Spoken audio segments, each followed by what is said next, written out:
오늘 우리에게 주시는 하나님의 말씀은 잠언 24장 1절로 9절까지의 말씀입니다. 잠언 24장 1절로 9절까지의 말씀 함께 한 목소리로 봉독하도록 하겠습니다. 너는 악인의 형통함을 부러워하지 말며 그와 함께 있으려고 하지도 말지어다. 그들의 마음은 강포를 품고 그들의 입술은 재앙을 말함이니라. 집은 지혜로 말미암아 건축되고 명철로 말미암아 견고하게 되며 또 방들은 지식으로 말미암아 각종 귀하고 아름다운 보배로 채우게 되느니라.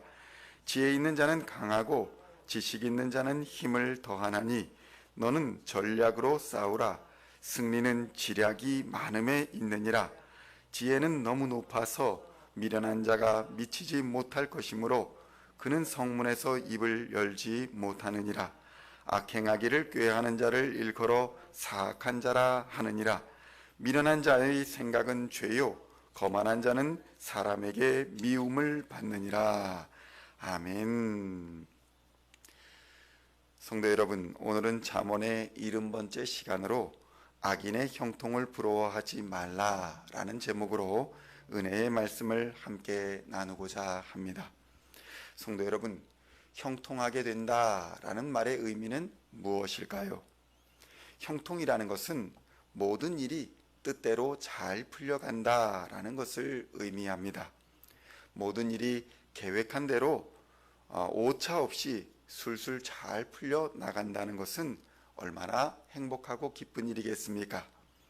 뜻한 대로 잘 풀려 나가는 것이 형통이라고 할 때에 여기서 우리는 신앙인과 비신앙인의 형통에 대한 관점의 차이를 발견하게 되는 것입니다.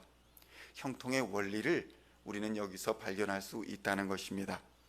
신앙이 없는 형통이라는 의미가 뜻한 대로 계획한 대로 잘 풀려 나간다는 것이 형통이라고 할 때에 이 계획과 뜻은 바로 자신의 계획과 뜻을 말하는 것입니다. 그래서 수단과 방법을 가리지 않고 좋은 머리를 가진 사람은 좋은 머리로, 또 재물을 가진 사람들은 재물을 이용해서, 권력을 가진 사람들은 권력을 이용하여 자신의 뜻과 자신의 계획을 이루려고 하는 것입니다. 그리고 이것이 잘 풀릴 때에 그 사람은 스스로 형통하다라고 자랑하는 것입니다. 이러한 상태는 성경에 자주 등장합니다. 자신의 목적과 계획한 것을 이루기 위해 다른 사람을 핍박하고 또 부정하고 악한 수단과 방법을 가리지 않는 이러한 방법을 모두 동원하여 형통을 이루어가는 사람들을 성경은 악한 사람이다 라고 말하는 것입니다. 똑똑하다고 악한 사람이 되지 않는 것은 아니라는 의미입니다. 지식을 무기로 하여 자신의 뜻을 이루려 수단과 방법을 가리지 않을 때에 그는 악한 사람이 되어버리는 것입니다. 우리들이 자녀를 교육할 때에 주의할 점이 바로 여기에 있는 것입니다.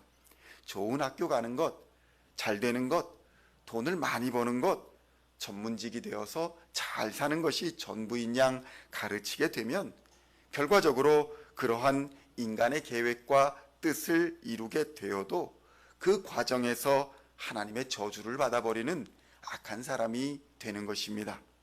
이 얼마나 불행한 일입니까? 그러나 이렇게 현실에서는 악한 자가 잘 되는 것처럼 보이는 그런 것들을 흔히 볼 수 있기 때문에 시편의 저자가 그러한 상황을 보는 것을 힘들었다라고 고백하고 있는 것을 읽을 수 있는 것입니다. 시편 73편 3절에서 9절까지의 말씀을 보면 시편의 저자는 이렇게 고백하고 있습니다. 이는 내가 악인의 형통함을 보고 오만한 자를 보고 질투하였음이로다. 그들은 죽을 때에도 고통이 없고 그 힘이 강건하며 사람들이 당하는 고난이 그들에게는 없고 사람들이 당하는 재앙도 그들에게는 없나니 그러므로 교만이 그들의 목걸이요 강포가 그들의 옷이며 살찜으로 그들의 눈이 솟아나며 그들의 소득은 마음의 소원보다 많으며 그들은 능욕하며 악하게 말하며 높은 데서 거만하게 말하며 그들의 입은 하늘에 두고 그들의 혀는 땅에 두루 다니도다. 이렇게 말하는 것입니다. 그러나 시편의 저자가 이러한 악한 자의 형통을 보면서 마침내 깨달은 것은 이러한 악한 자의 형통처럼 보이는 것이 한낮 한순간의 꿈에 불과하며 그 꿈을 깬 후에는 영원한 심판이 기다리고 있다라는 것이었습니다. 시편 이어서 73편 17절로 20절의 말씀을 보면 그 시편 저자는 계속 이렇게 고백합니다. 하나님의 성소에 들어갈 때에야 그들의 종말을 내가 깨달았나니 주께서 참으로 그들을 미끄러운 곳에 두시며 파멸에 던지시니 그들이 어찌하여 그리 갑자기 황폐되었는가 놀랄 정도로 그들은 전멸하였나이다. 주여, 사람이 깬 후에는 꿈을 무시함같이 주께서 깨신 후에는 그들의 형상을 멸시하리이다. 아멘. 성도 여러분, 그리고 이어서 이 시편 저자가 고백하는 것은 오직 영원한 만유의 주인이신 하나님만이 그의 영원한 반석이라고 고백하고 있는 것입니다.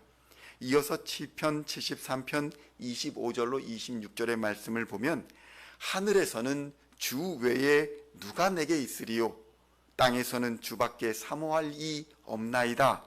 내 육체와 마음은 쇠약하나 하나님은 내 마음의 반석이시요 영원한 분기시시라. 아멘.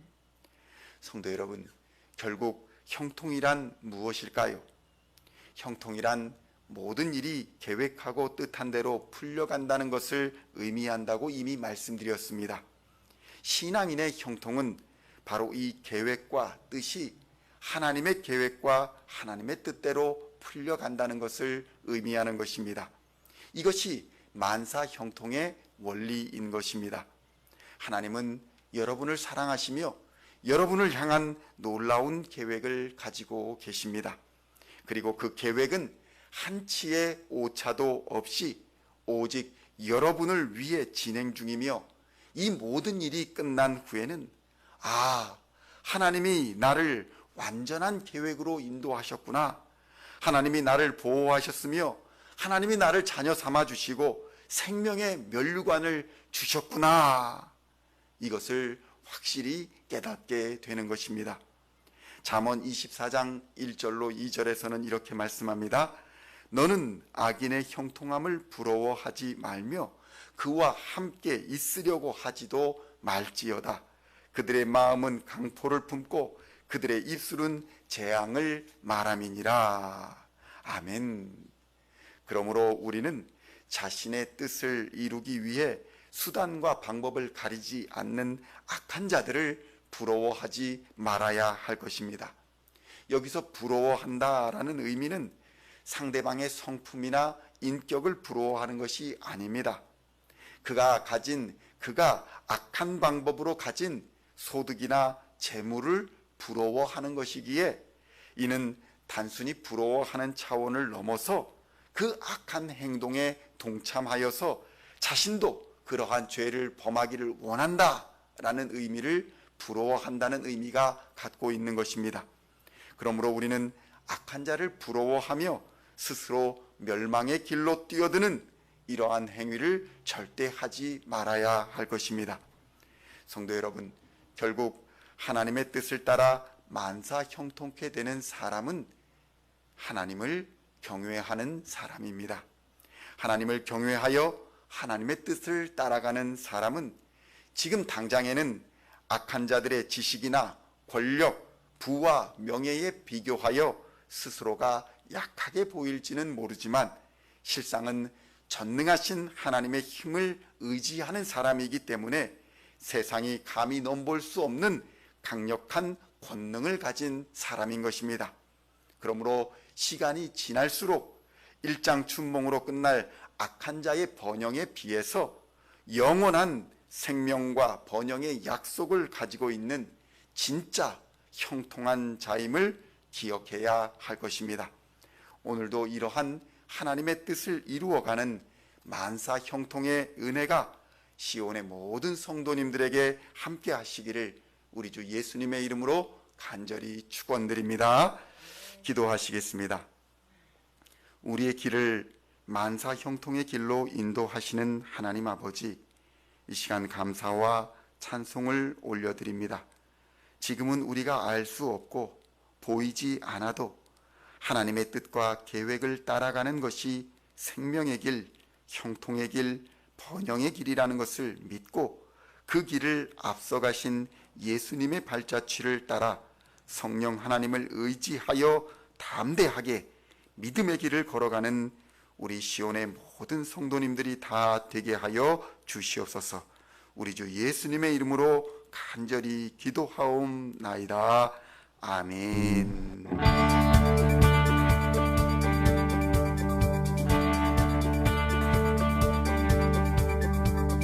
Singing songs of thy praise, we are coming to you.